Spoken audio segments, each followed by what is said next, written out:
When I think about the early part of my life, I often think of Dr. Martin Luther King Jr.'s closing remarks in his I Have a Dream speech to the record-setting crowd of people at the March on Washington in August 1963.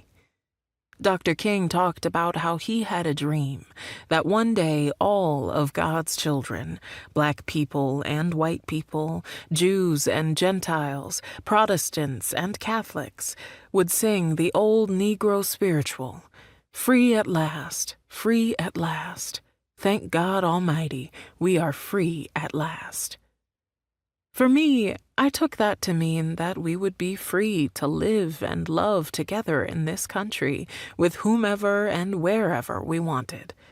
Dr. King wanted black people and white people not just to coexist in peace in this country, but to live as friends. Before I knew of Dr. King or of his famous speech, that dream of unity and love was always my heart's desire. Because my earliest memory in life was the knowledge that my older sister, Denise McNair, was one of the 4 little girls killed in the infamous 1963 bombing of the 16th Street Baptist Church in Birmingham, Alabama, less than 3 weeks after Dr. King shared his dream of a loving and just society with the world. I learned early that her death was at the hands of white men who were members of a hate-filled group of people called the Ku Klux Klan, who didn't like my people just because of the color of our skin. I knew firsthand the result that hate and divisiveness can bring. It not only could bring anger, it could bring death. I have always been one to dream with my heart, and I think that's what Dr. King did on that day, like so many other African Americans before him.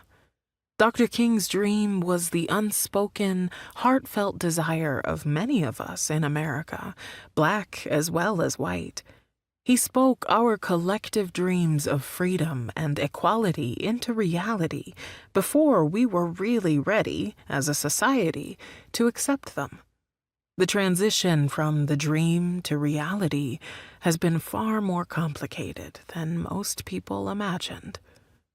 I am living in the reality of Dr. King's dream. I am part of the first generation of African Americans who didn't grow up under the direct oppression of Jim Crow. I was born in 1964. The year in which the tragedies of 1963 produced many of the key victories over segregation and racial discrimination for African Americans.